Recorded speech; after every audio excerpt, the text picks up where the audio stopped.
Hello students. पिछले lecture में हमने देखा था कि कॉन्ट्रैक्ट अकाउंट कैसे तैयार किया जाता है और उसके टाइप्स को जाना था, और हमने देखा था कि इनकम्प्लीट कॉन्ट्रैक्ट कैसे तैयार किया जाता है। आज की वीडियो में हम देखेंगे कि इनकम्प्लीट कॉन्ट्रैक्ट का क्वेश्चन कैसे सॉल्व किया जाता है। तो आइए देखते हैं क्वेश्चन को।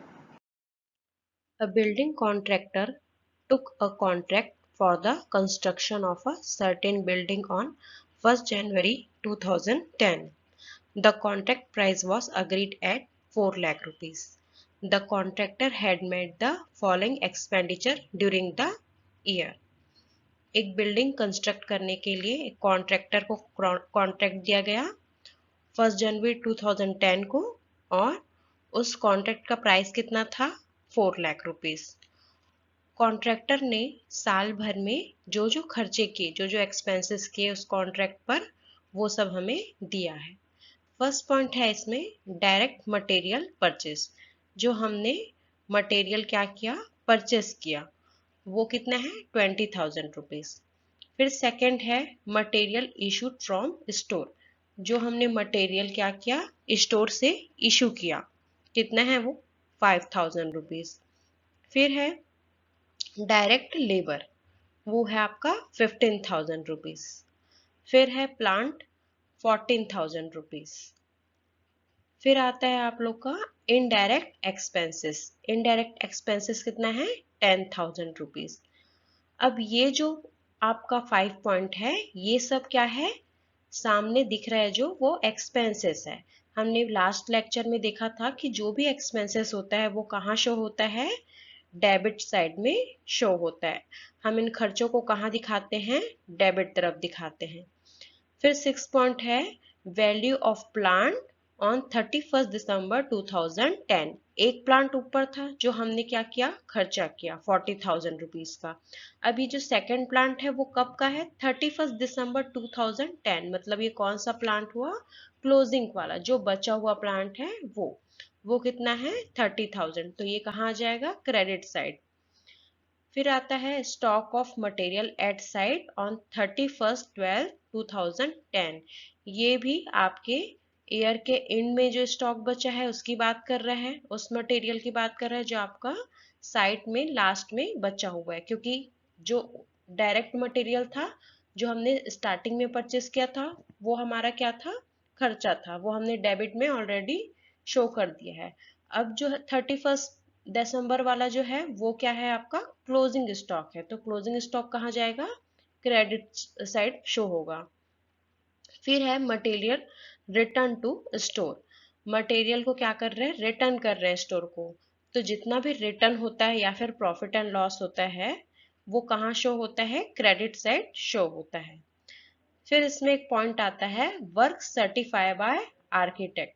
वर्क सर्टिफाई बाय आर्किटेक्ट मतलब क्या हुआ, आपका वर्क तो कंप्लीट हो चुका है, पर उसको सर्टिफाई कौन करेगा, आर्किटेक्ट सर्टिफाई करेगा। तो आपका कितना अमाउंट का वर्क सर्टिफाई हुआ है, 75,000 रुपीज का वर्क सर्टिफाई हुआ है, किसके द्वारा, आर्किटेक्ट के द्वारा। अब मैंने आपको लास्ट लेक्चर में बताया था, हमें पता कैसे चलेगा कि ये इनकम्प्लीट कॉन्ट्रैक्ट है। तो जब भी ये दो वर्ड, कौन सा, वर्क सर्टिफाई बाय आर्किटेक्ट और cost of work not yet by certify, ये आपका क्या हुआ, ये दो पॉइंट अगर क्वेश्चन में आ गया, मतलब आपका वर्क अभी इनकम्प्लीट है। क्योंकि जो क्वेश्चन हमने वर्क कंप्लीट वाले में बनाया था उसमें ये वर्ड नहीं आता था। वर्क कंप्लीट मतलब कि वो पूरा सर्टिफाई होके क्या हो चुका है, कंप्लीट हो चुका है, कॉन्ट्रैक्ट भी क्या हो जाता था उसमें, कंप्लीट हो जाता था। और जहां ये आपको वर्ड दे दे कि वर्क सर्टिफाई बाय आर्किटेक्ट और वर्क अनसर्टिफाई, ये जब दो वर्ड आपको दिख जाए, मतलब ये क्या है, आपका इनकम्प्लीट कॉन्ट्रैक्ट होगा। फिर दिया है यहाँ पर कैश रिसीव्ड फ्रॉम कॉन्ट्रैक्टी। तो ये हमारा कहाँ काम आएगा, जब हम प्रॉफिट एंड लॉस निकालेंगे तब ये हमारा काम आएगा। फिर दिया है नीचे from the following further particulars prepare a contract account for the year, also show the amount of work in progress. आपको कॉन्ट्रैक्ट अकाउंट भी बनाना है, और जो बैलेंस निकलेगा आपका, मतलब जो प्रॉफिट रहेगा, नोशनल प्रॉफिट, उसको हम दो पार्ट में डिवाइड करते हैं, प्रॉफिट एंड लॉस और वर्क इन प्रोग्रेस में। तो आपको बताना पड़ेगा कि वर्क इन प्रोग्रेस में कितना अमाउंट जाएगा और प्रॉफिट एंड लॉस में कितना अमाउंट जाएगा। अब इसके सॉल्यूशन को देखते हैं हम। यहाँ पर लेफ्ट साइड आएगा जितना भी एक्सपेंसेस है वो, और राइट साइड आएगा जितना भी हमारा प्रॉफिट या फिर जो हमने रिटर्न किया है वो हमारा कहाँ शो होगा, क्रेडिट साइड शो होगा। तो फर्स्ट पॉइंट इसमें आता है to direct material. Direct material हमारा क्या है, जो हमने यूज किया था कॉन्ट्रैक्ट में, वो क्या हो जाएगा, एक प्रकार से एक्सपेंसेस है, तो वो 20,000 रुपीज डेबिट में शो होगा। फिर सेकेंड पॉइंट आते हैं तो क्या है, to material issue. Material issue किया हमने यूज करने के लिए, वो भी हमारा एक्सपेंसेस है। फिर आता है डायरेक्ट लेबर, मतलब हमने जो लेबर को क्या किया, वेजेस दिया, लेबर हायर किया, वो जो खर्चा है वो भी हमारा क्या होगा, डेबिट साइड शो होगा। फिर जो हमने प्लांट परचेज किया यूज करने के लिए 40,000 रुपीज का, वो भी हमारा क्या होगा, एक्सपेंसेस होगा, तो वो भी डेबिट शो साइड ही शो होगा। फिर आता है आपका fourth point, to indirect expenses, ये भी आपका डेबिट साइड ही शो होगा। फिर आपका क्रेडिट साइड आप देखेंगे तो आएगा बाय बैलेंस सीडी। ये बाय बैलेंस सीडी क्या होता है, जो आपका क्लोजिंग बचा रहता है, जो आपने स्टार्टिंग में परचेस किया था, जो आपका क्या था, एक्सपेंसेस था। अब उस जो चीज आपने परचेस किया था उसमें से जो भी सामान आपका बच गया है वो आपका क्या कहलाता है, क्लोजिंग कहलाता है। जैसे फर्स्ट इसमें दिया है मटेरियल, मटेरियल 5,000 क्या है, आपका बचा हुआ जो मटेरियल है वो है, तो वो कहाँ शो होगा, क्रेडिट साइड में। फिर सेकंड है इसमें प्लांट, जो आपने प्लांट परचेस किया था वो बचा हुआ है, वो क्या है, 30,000 रुपीज का, तो वो भी किधर आएगा, क्रेडिट साइड आएगा। फिर है इसमें second point by material return, आपने जो मटेरियल कहीं से लिया था यूज करने के लिए, वापस उस मटेरियल को क्या कर रहे हैं, हम रिटर्न कर रहे हैं, तो वो भी कहाँ आएगा, क्रेडिट साइड। फिर इसमें एक पॉइंट आता है, जब हमारा कॉन्ट्रैक्ट इनकम्प्लीट रहता है तो एक नया पॉइंट ऐड होता है, जो हमने पिछले लेक्चर में देखा था, वो था बाय वर्क इन प्रोग्रेस। ये एक हेडिंग रहता है, इसके अंदर दो पॉइंट आते हैं। फर्स्ट आता है वर्क सर्टिफाई, देन सेकंड आता है वर्क अनसर्टिफाई। वर्क सर्टिफाई मतलब आपका वर्क कंप्लीट हो चुका है और आर्किटेक्ट ने उसे सर्टिफाई भी कर दिया है। और वर्क अनसर्टिफाई इसके जस्ट अपोजिट होता है, आपका वर्क तो कंप्लीट हो चुका है पर उसे आर्किटेक्ट ने अभी सर्टिफाई नहीं किया है, मतलब कार्य का प्रमाण पत्र अभी आपको नहीं मिला है।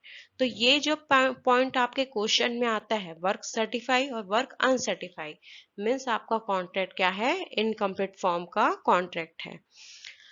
फिर अब हम देखेंगे कि हमारा नोशनल प्रॉफिट कितना आ रहा है। नोशनल प्रॉफिट हम कैसे निकालते हैं, क्रेडिट साइड के सभी अमाउंट को हम क्या करेंगे, प्लस कर लेंगे, और उसमें से जितना भी एक्सपेंसेस है उसको हम क्या कर लेंगे, माइनस कर लेंगे। उसे माइनस करने के बाद हम देखेंगे कि हमारा बैलेंस कितना बच रहा है। तो हमारा यहाँ बैलेंस कितना बच रहा है, 25,000 क्या बच रहा है, हमारा बैलेंस बच रहा है। अब इस 25,000 में हमको ये देखना है कि प्रॉफिट एंड लॉस में कितना अमाउंट जाएगा और वर्क इन प्रोग्रेस में कितना अमाउंट जाएगा, क्योंकि ये कौन सा कॉन्ट्रैक्ट है, इनकम्प्लीट कॉन्ट्रैक्ट है। तो इनकम्प्लीट कॉन्ट्रैक्ट में क्या होता है, आपका जो भी बैलेंस आता है, जो भी नोशनल प्रॉफिट आता है, वो दो पार्ट में डिवाइड होता है।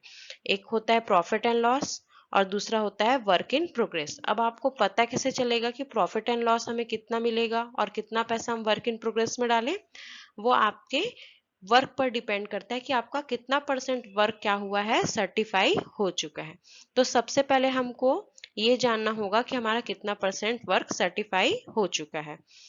तो इसका फॉर्मूला है परसेंट ऑफ वर्क सर्टिफाई जानने का, work certify into 100 upon contract price. Work certify आपको यहां से मिल जाएगा, जो यहाँ पर दिया है 75,000 रुपीज, ये 75,000 आ गया work certify, into 100 upon contract price. आपको क्वेश्चन के स्टार्टिंग में ही दिया रहता है, जो हमने देखा था क्वेश्चन में, 4 लाख रुपए का क्या था, वो कॉन्ट्रैक्ट प्राइस था। तो यहाँ पर आपका 4 लाख रुपीज आ जाएगा। आप इसको सॉल्व करेंगे तो आपका परसेंट कितना आएगा, 18.75%। मतलब कि आपका कितना परसेंट वर्क सर्टिफाई हो चुका है, 18.75% आपका वर्क सर्टिफाई हो चुका है। अब इससे हमको, इस फॉर्मूले से हमको ये पता चल गया कि हमारा कितना परसेंट वर्क क्या हो चुका है, सर्टिफाई हो चुका है। अब उसके बाद हम क्या करेंगे, जो लास्ट लेक्चर में हमने देखा था कि कौन सा केस इसमें फिट बैठता है, तो हमने 4 कंडीशन पढ़ा था कि जब हमारा वर्क सर्टिफाई का परसेंट कितना हो, 25% या फिर उससे कम हो, या फिर 25 से 50% हो, या फिर थर्ड कंडीशन था 50 से 90% हो, या फिर फोर्थ था 90 से अबो हो। तो ये कौन सा कंडीशन है, इस ये हमारा वर्क सर्टिफाई कितना परसेंट निकला, 18.75%। मतलब ये कौन सी कैटेगरी में आता है, केस नंबर 1, जब आपका वर्क सर्टिफाई का परसेंट कितना है, 25% से भी क्या है, वो कम है। When work certify less than 25%, तो आपका प्रॉफिट एंड लॉस क्या हो जाएगा, नील। मतलब आपको कोई प्रॉफिट नहीं मिलेगा इसमें, क्योंकि अभी आपका काम 25% से भी कम है आपका वर्क।